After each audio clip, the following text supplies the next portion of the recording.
Author and international speaker Jay Seegert holds degrees in both physics and engineering technology. As founder of the Starting Point Project, Jay passionately seeks to help people establish a biblical worldview based on the authority of Scripture. For the past 38 years, he has been graciously tackling tough questions regarding the Christian faith, especially in the often intimidating world of science, bringing it down to a level that everyone can understand. We trust you will enjoy this presentation as Jay delivers a fascinating talk entitled Pro-Life, Making the Case, Part 1.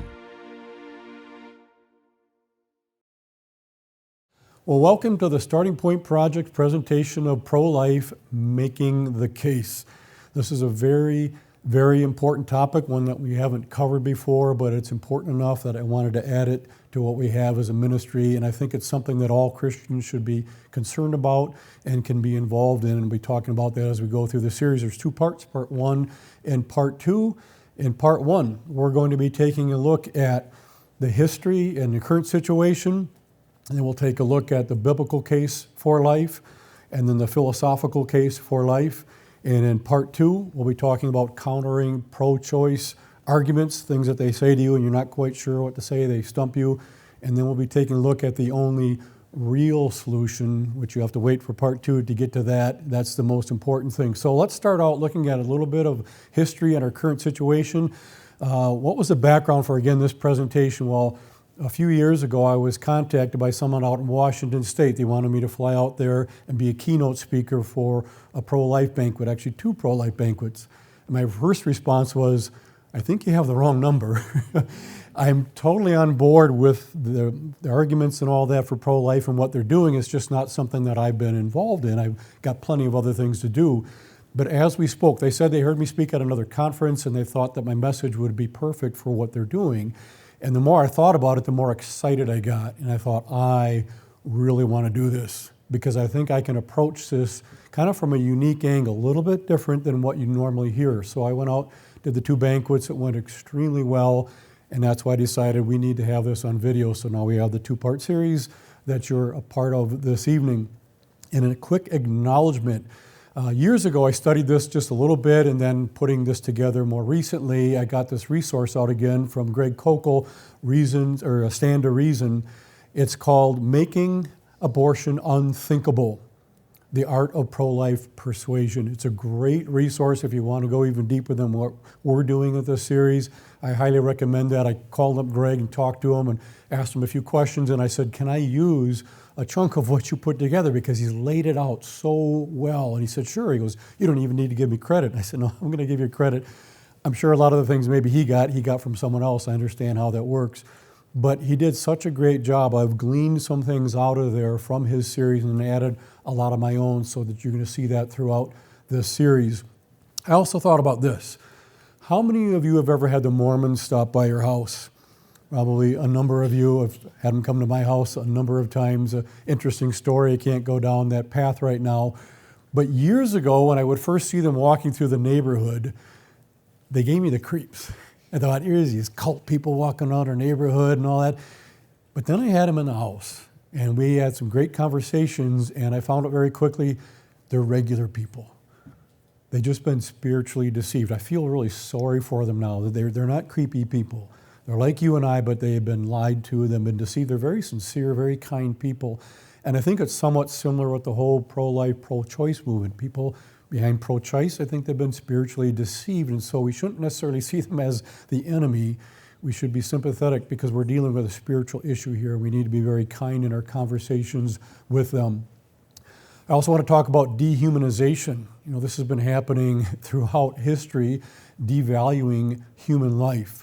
And there are many times in history, I mean, Darwin certainly did that. He talked about these single cells. He just thought it was like a blob of jelly. Now, he didn't really know any better. He didn't have the equipment that we have today to see the intricate details of a living cell. But he thought it was just kind of a blob of jelly. And he envisioned that maybe in some warm little pond, in his words, warm little pond, chemicals came together and formed this little thing of jelly, which then turned into every other life form on this planet. Well, it's not that valuable if it just happened to some warm little pond versus being created in the image of God.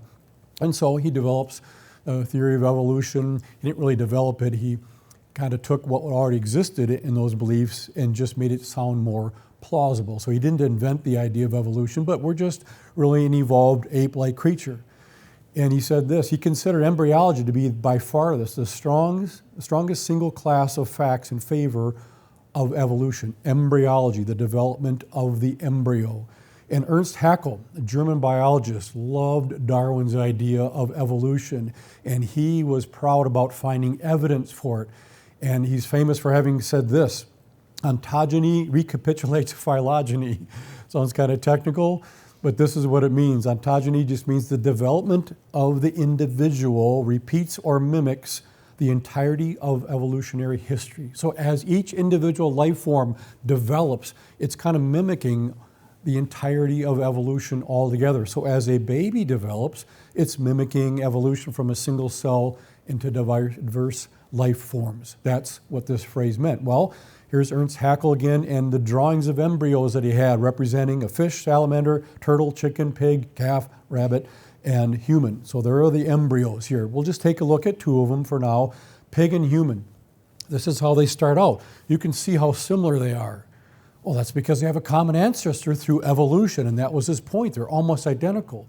Then as they develop, they diversify and differentiate there, and they look a little bit different, they turn into a pig and a human, but they're similar to begin with because we have a common ancestor. That's proof of evolution. And Darwin thought this is one of the strongest proofs of evolution. Well, here are his drawings again of these embryos in their early stages. Today, we don't just have drawings, we have photographs. Would you like to see the photographs? Here are the photographs of those actual embryos. Do they look identical? Not at all. He faked his drawings. It was a forgery. It was proven in a university court that he faked it. He admitted that he faked it. He just wanted to provide evidence for evolution. What's sad, that was in the late 1800s, early 1900s. It's still in many textbooks today as evidence of evolution, even they know they were fraudulent drawings. And it leads to other things about evolution. This is Otabenga. He was an African pygmy. We were nice enough here to allow him to live in the United States. But we had him living in the Bronx Zoo with the chimpanzees as a visual evidence of evolution. So we've evolved from ape-like creatures, and the Otabenga, who knows what he is, he's somewhere in between chimps and us. And so imagine taking a human being and having him live in the zoo, all based on the idea that evolution is true, the devaluating of life. Even more recently, theoretical physicist Stephen Hawking, he was arguably the world's leading theoretical physicist, died a few years ago, but this is what he said about human beings. The human race is just a chemical scum on a moderate-sized planet orbiting around a very average star in the outer suburb of one among 100 billion galaxies. We are so insignificant that I can't believe the whole universe exists for our benefit. So we're not created in God's image. We're just chemical scum that just happened to happen in one little galaxy out of hundreds and billions and trillions of galaxies. So there's no significance to our life at all. And we can go back beyond Darwin. Leviticus 22 says, whoever gives any of his descendants to Moloch, he shall surely be put to death. What was happening back then? They were sacrificing their children to this false god. Today we sacrifice our children in other ways. And in a sense, there's nothing new under the sun, as we read in Ecclesiastes. We're doing the same thing, it's just a different variation. And then fast forwarding even more, Roe versus Wade in 1973. I'm sure most of you are very familiar with that. What actually happened? Well, the U.S. Supreme Court made the decision that somehow they found in the Constitution a woman's right to have an abortion. It was in the Constitution. That's what they said. And so it became the law of the land for every single state. Well, last year, 2022, we know that that was overturned. That didn't instantly make abortion illegal. It just turned the control back to the states, whatever each state wants to do. But people made it sound like, no, they're making it illegal, and just, that's not actually what happened. They just said, okay, each state needs to decide because they realize it's not in the Constitution. It never was. Interesting side note about that, we're all familiar with Planned Parenthood. This is a provider of women's health services. And they say, we do so much more than provide abortions. That's just a small part of what we do. They want to downplay that. Oh, it's just, yeah, we do that, but that's a small part. Okay, then why is it When Roe versus Wade was overturned in 2022, did so many of these clinics shut down? If there's just a small portion, what they do is just keep operating, doing all those other good things. No, I think the majority of what they were doing were abortions, and that's why they were forced to shut down, because they couldn't do them in states where it was now illegal. Interesting question. Why do the vast majority of parents not beat their children? Is it because it's illegal? No, it's because it's unthinkable. They don't care whether it's legal or not. There's I can't even imagine, just beating our own kids. It's because it's unthinkable. We don't want to just make abortion illegal. We want to make it unthinkable, where people say, I don't care what the law is. The law is going to change back and forth and back and forth. We want them to say, I don't care if it's legal or not. I'm not going to do it because I can't even imagine. That's where we really want to arrive with the idea of abortion. Talk a little bit more about our current situation, and I get it, this is not a happy topic, so I can appreciate you guys being here to discuss it. Current situation, look at a few statistics here. Total number of abortions since Roe v. Wade, since 1973. This goes up through 2019. It's hard to get current statistics on this because no one likes to publish those things. So through 2019, total number of abortions over 63 million. Those are 63 million human beings that aren't here now because they were aborted. How about the number of abortions due to rape? They talk about that all the time. It's less than 1%. How about incest? Less than 0.1%. But they will make a huge deal about these two situations. We'll talk about that more in just a little bit. How about the number of abortions because of the life of the mother, to save the mother? I won't give you the number yet. It's really small. We will get to that. That's important too. The vast majority of abortions are what we call elective. You just want it. The pregnancy is inconvenient. It's just messing things up, so let's just have the abortion. The vast majority are elective. So that was the history and current situation. We're going to move on to the biblical case for life. This is actually going to go really quick because most of you are somewhat familiar with this. It's pretty straightforward. You don't need tons and tons of examples, but we'll spend a little time here looking at the biblical case for pro-life. Psalm 139, 13 and 14. You formed my inward parts. You covered me in my mother's womb. The word covered in Hebrew there has the connotation of knitting. And when we look at our biology today, it looks like our cells are like knitted. So I think the Bible is very, very accurate with those words. I will praise you, for I am fearfully and wonderfully made. Marvelous are your works, and that my soul knows very well. Job 33:4, the Spirit of God has made me, and the breath of the Almighty gives me life. Jeremiah 1:5, before I formed you in the womb, I knew you. Before you were born, I sanctified you. This is talking about before conception, before we were born or conceived or anything. God already knew who we were going to be. He foreordained that. He valued us before we were even conceived. So again, the Bible is very, very clearly pro-life. This is interesting. How did they handle certain things in the Old Testament? Exodus 21, 22 through 24. If men fight and hurt a woman with child so that she gives birth prematurely, yet no harm follows, he shall surely be punished accordingly as a woman's husband imposes on him, and he shall pay as the judges determine. So fights and a woman gets injured who's pregnant, if the baby's born early but the baby's okay, there's still a penalty, but they're not going to go too far with it. But if any harm follows, then you shall give life for life, eye for eye, tooth for tooth, hand for hand, foot for foot. They took it very seriously because they saw this preborn as an actual human being, and they had laws to protect them. The Bible is very much pro-life. Proverbs 31:8, speak up for those who cannot speak for themselves, for the rights of all who are destitute. Obviously, preborn or destitute can't speak for themselves. Even a newborn can't speak for itself. God wants us to be their protection, and we need to step it up a bit. So that's what the Bible says. I mean, we could have many other verses, but you already get the pattern there, and again, you may be fairly familiar with, and you may not be argumentative about that. And the Bible seems to be very much pro-life. So we're going to move on quickly to the next portion here, and that is the philosophical case for life.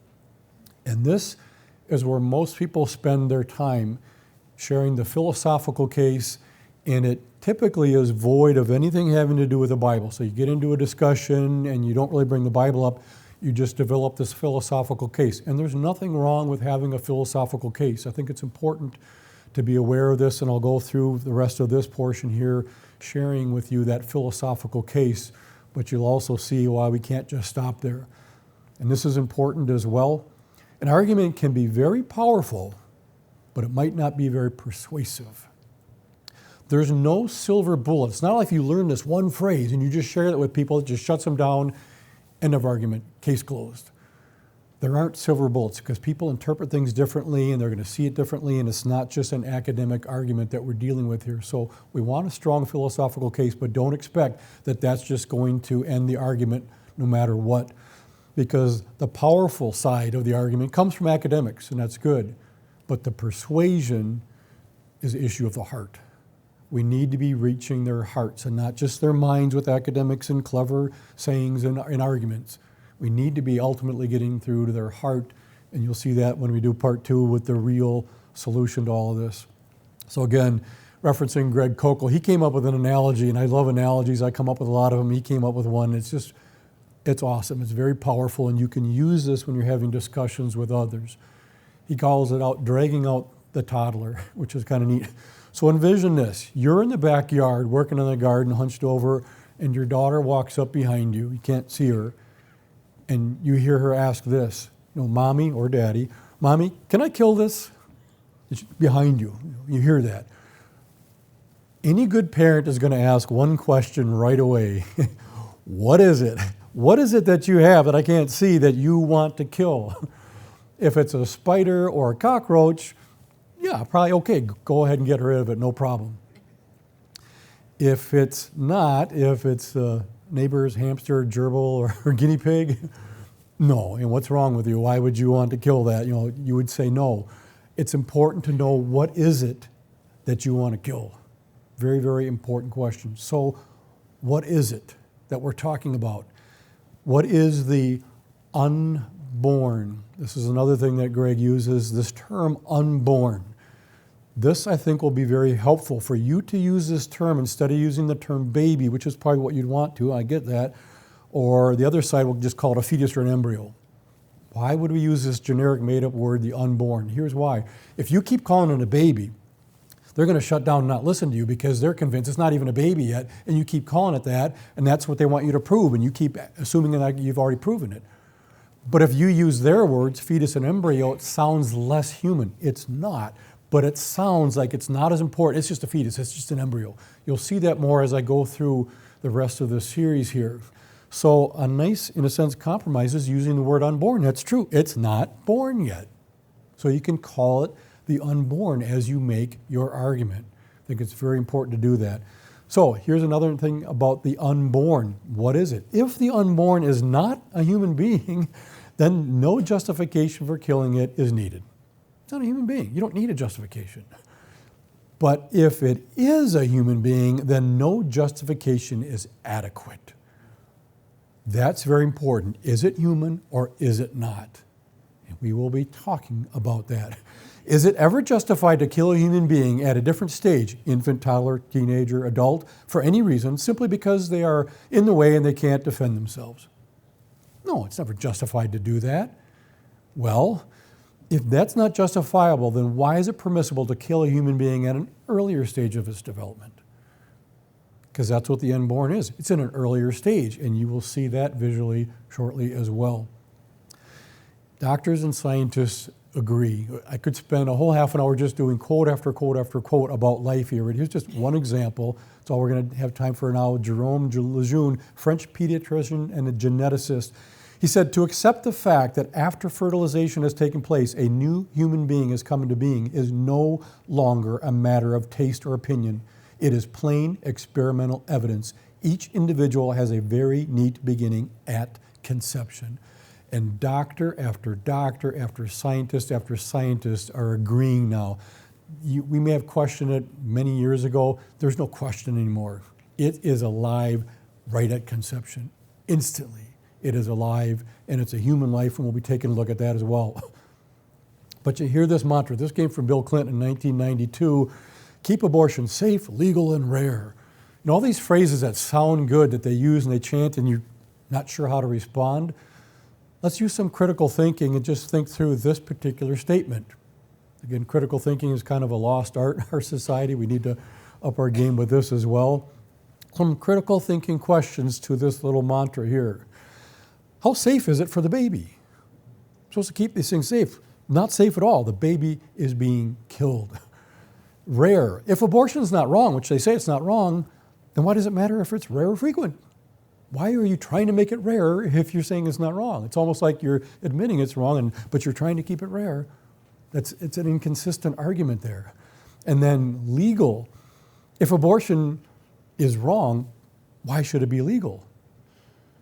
And legal and rare. Do you really expect to make abortion more rare by legalizing it? You think, oh, once we make it legal, there won't be as many abortions anymore. That makes no sense. It's just the opposite. And again, more critical thinking here. You see this all the time, the protesters. And again, at first my tendency is to get angry with them gathering and saying what they're saying, but then I realize they've been duped. They've been deceived. They're repeating phrases someone else gave them. Many of them couldn't go an inch deep on anything that they're saying. They're just repeating phrases. So let's think about these different signs that we see here. The first one, abortion saves lives. It seems like a contradiction, but what they're referring to is it's saving the life of the mother. Okay, let's take a look at that. What percentage of the time is the mother's life actually saved? If it's saved tons and tons and tons, well, maybe we should consider that, right? That's what they want us to think. Well, here's a quote from Dr. Bernard Nathanson. He's a very, very interesting guy. Here's his background. He's a founder of the National Association for the Repeal of Abortion Laws, also known as NARAL, Pro-Choice America. He was a big, big pro-choice guy and doctor. He became the director of, in his own words, the largest abortion clinic in the Western world. He was personally responsible for the deaths of 75,000 unborn babies. He willingly admitted that. He became a pro-life person later. He said, the times that it's medically necessary to save the life of the mother, which is what this sign is all about, he said it's less than 1/100th of 1% of the time. That is minuscule, but they're out there with the sign. We got to save the lives of these mothers. So less than 1/100th% of the time to save the mother, but 100% of the time the baby dies. That doesn't make any sense if you want to save lives. Keep your laws off my body. I like this one too. You may notice something very interesting.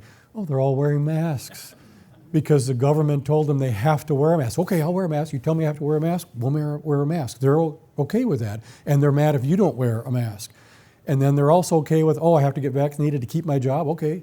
I have to get vaccinated to travel to a different country. Okay. We should mandate that because then we'll make us all safe. So again, there's just a contradiction here. They're saying, don't tell me what to do with my body. If I want to kill my baby, I can do that.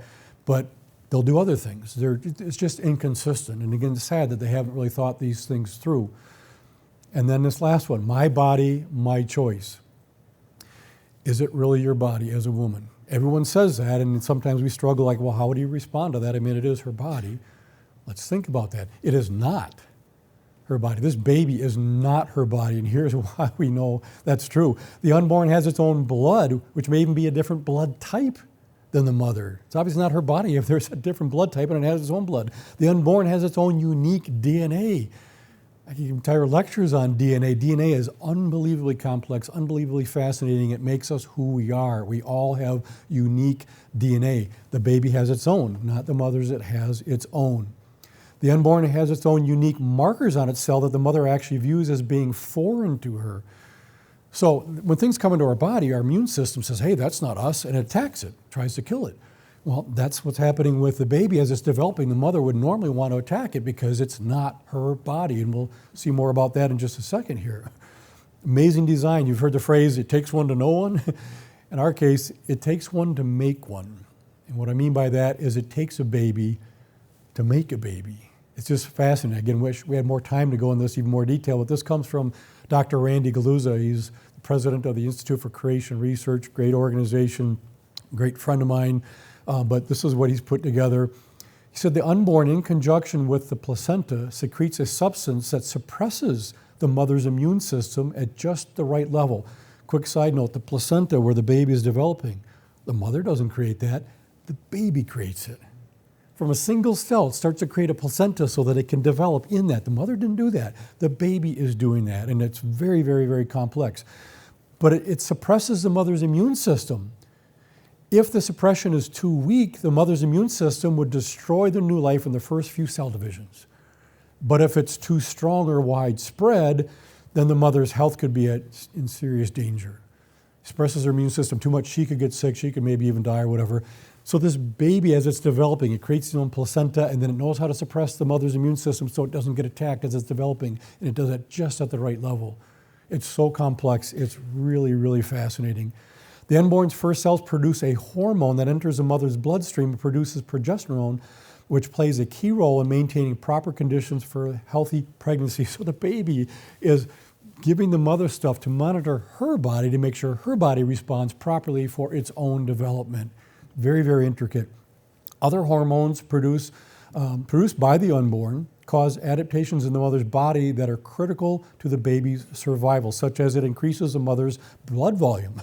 She's going to need that when she's pregnant. It increases the mother's cardiac output. She's going to need more of that, more energy. It regulates the mother's blood pressure. You will need that. It increases blood flow to the mother's kidneys. She will certainly need that. And it increases the mother's metabolism.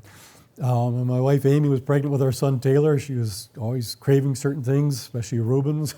One time just before midnight, I went out and found a Reuben and brought it back for her. That's the baby doing that to her, telling her you need to eat more.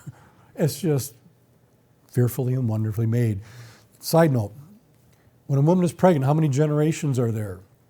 Well, 2, right? You got the mother, and then you got the baby, boy or girl.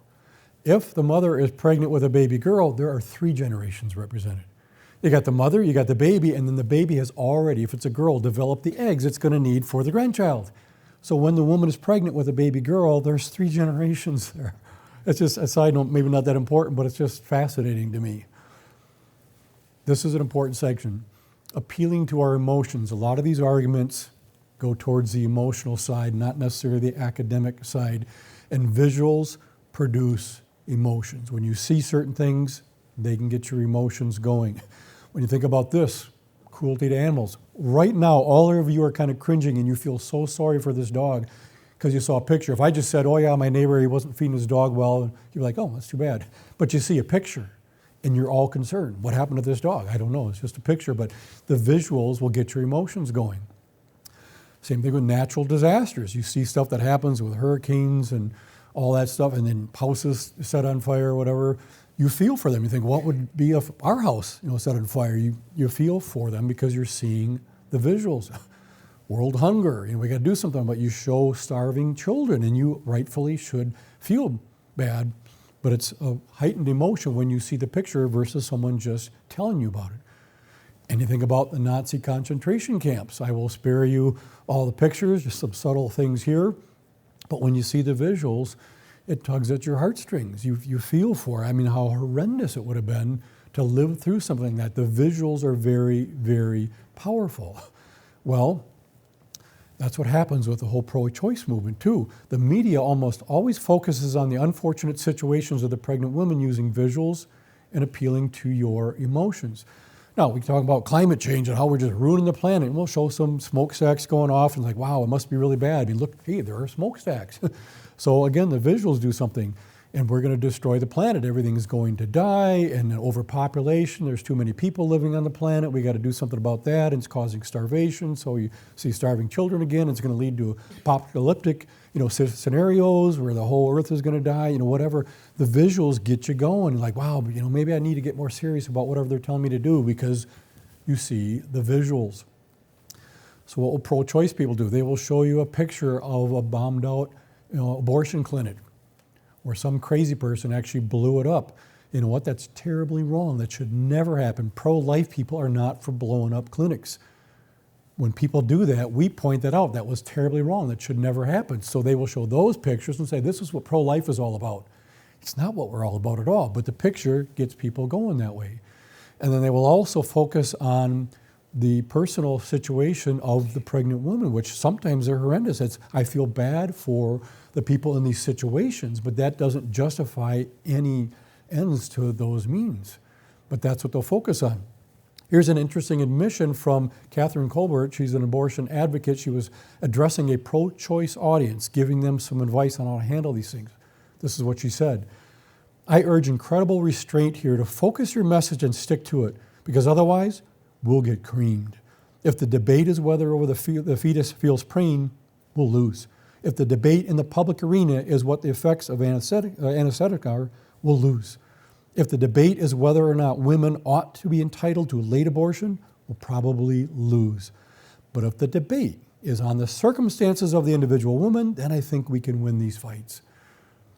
So don't talk about what they're actually wanting to do to kill their baby. Just talk about how unfortunate their situation is that they got into that scenario, which they're very unfortunate. So just focus on that. Don't talk about what the fetus feels and the pain and the killing of it. You got to stay away from that. They admit they will lose the argument every time. Also, people are moved by stories more than facts. And I've learned that even in speaking. My wife told me years ago, I got to share more stories. And I learned when I moved from just sharing some statistics to saying, hey, when I was in college, my professor, all of a sudden people they're focused in because they're telling a story and they think this is going to be good. So stories can be much more powerful than fact. But people often use stories not in support of their case, but rather in place of their case. They don't have a case for it, so they just use stories in place of actually having a case to back up what they believe.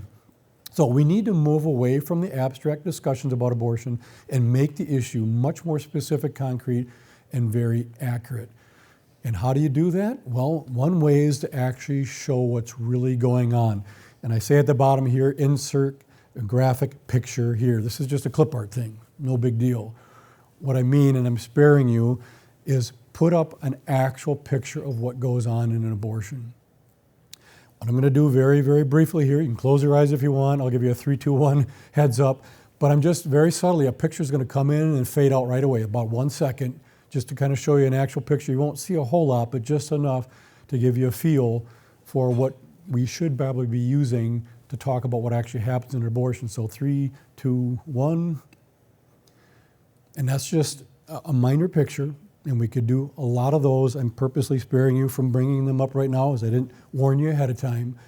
But that's what we need to do. In fact, at the end of this video, when we finish editing it, I'm going to have extra material where there will be a video footage about 1 minute long showing you what goes on in actual abortions. I'm not showing it to you now because I didn't get your permission, and I wouldn't be able to finish the talk if I saw it. Seriously.